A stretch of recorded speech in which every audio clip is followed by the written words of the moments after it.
일단은 저는 이럴 때 기질 검사를 한번 좀 시원하게 받아보시라고 말씀을 드리기는 해요. 얘가 왜 이러나? 얘가 진짜 나를 괴롭히려고 그러나? 내가 뭔가 아이를 잘못 키워서 그런가? 막 이렇게 좀 걱정이 좀 많이 되시고 이게 이해가 좀 잘 안 되거든요. 다 똑같은데 아 얘는 그래서 그렇구나. 나는 그럼 아이한테 이렇게 해주면 더 좋겠구나.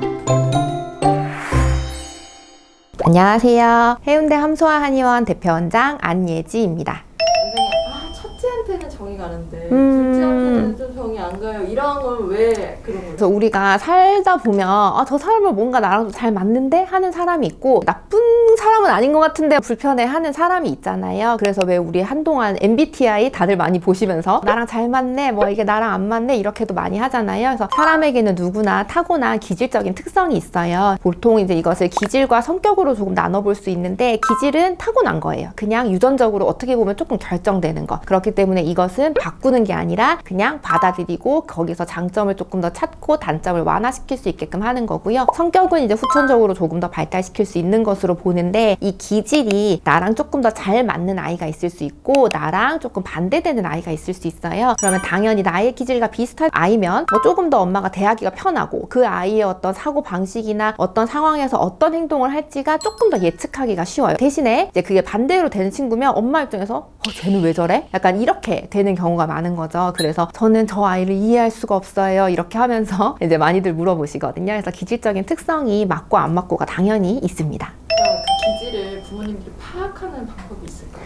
대략적으로 조금 알아보실 수는 있어요. 일단은 이게 TCI 기질 검사를 저는 하고 있고 이제 가장 많이들 하는 기질 검사 중에 하나인데요. 거기서는 크게는 이제 뭐 4가지 혹은 3가지 정도를 보거든요. 첫 번째는 이제 자극 추구예요. 우리 아이가 어디 새로운 곳에 갔을 때 처음 보는 곳에서 굉장히 좋아하고 거기서 행복감을 느끼고 하면 자극 추구가 조금 높은 아이, 새로운 곳에 가면은 좀 힘들어하고 뭔가 안정적인 상황이나 내가 잘 아는 곳에서 조금 더 마음을 편해한다면 그것은 자극 추구가 조금 낮은 아이, 요 하나 기준을 보실 수 있고요. 두 번째는 위험 회피라고 해서 위험할 것이라고 생각되는 어떤 상황에 있어서 그것을 회피하는 게 높으면 조금 겁이 많고 예민하고 모든 상황에 대해서 조금 걱정이 많다고 볼 수 있고 그것이 낮으면 조금 더 낙천적이라고 볼 수 있어요. 세 번째는 사회적 민감성이라고 해서 사회적으로 보이는 정서적인 교류라든지 다른 사람들의 시선에 대해서 어떻게 반응하는지에 대한 것들입니다. 자극 추구가 높을 수도 있고 낮을 수도 있고 위험 회피가 높을 수도 있고 낮을 수도 있어요. 그러니까 어떤 아이 같은 경우는 자극 추구도 높은데 위험 회피도 높을 수 있어요. 그렇기 때문에 하나의 기준으로 본다기보다는 다양한 기준을 가지고 한번 아이를 살펴보시면 좋을 것 같습니다. 그렇게 까다로운 기질을 갖고 태어난 애기들 있잖아요. 네, 맞아요. 부모는 그게 찾는데 솔직히 한계가 있잖아요. 네, 맞습니다. 어떻게 해야 돼요?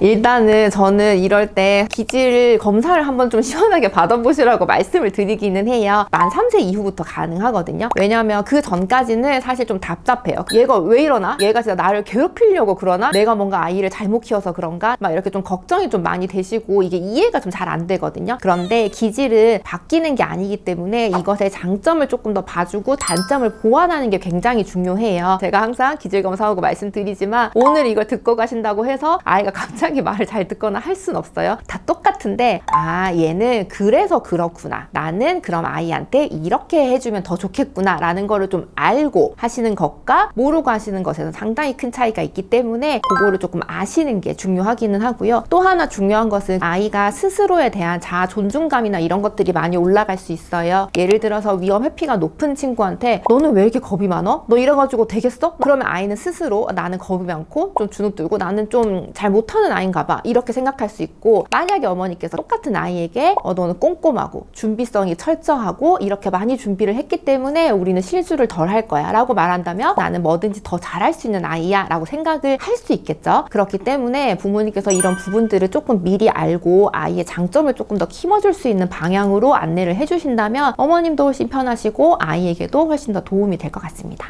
오늘은 아이의 기질에 대해서 설명을 드렸는데요. 아이의 기질과 엄마의 기질이 너무 같은 것도 좋지 않고 너무 다른 것도 좋지 않고 장점과 단점이 있는 거라고 보시면 돼요. 그렇기 때문에 너무 속으로 끙끙 앓지 마시고 우리 아이를 조금 더 넓은 시각으로 바라보실 수 있게끔 한 번 더 챙겨주시면 좋을 것 같습니다. 아이들 기질 관련해서 또 궁금한 점 있으시면 댓글 남겨주시면 제가 성심성의껏 답변을 해드리도록 하겠습니다. 감사합니다.